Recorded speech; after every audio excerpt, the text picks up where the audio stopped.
وي دي بني اسرائیلو کې زمیدار سره زمیدار الله رب العالمین ولړې راخسته خزه ور کړې و حسن برابر او قابلیت برابر وي بیا دغه کلی کې یو کنجر غوندې الکو چې خسته مو مالدار مو وي اگر د خزر حسن متاثر شي یو بوډه تیار کړ دیتا چې تو ورشو د خزه ته وایا چې تاسو زمیدار او بد صورت سره د پنیکا باندې اغسته دي نو څه پیسې شته نه حسن شته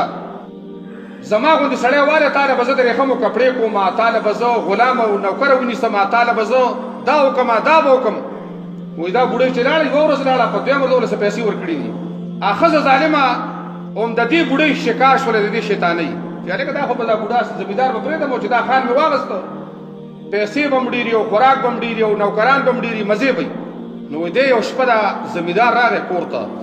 دې ښځه ولې سم روډۍ روانه غسته هلې ولې بستره جوړوله تندی مو ته وټه کړې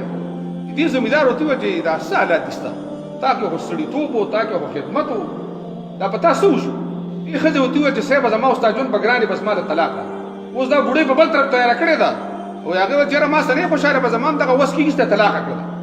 خو چې کله دې دغه مالدار هلک په نکاح باندې واغسته دا مالدار وایي الله رب العالمین یو کن فیکون ذات دی بني اسرائیلو واقعه د هغه موسی علیه السلام د امت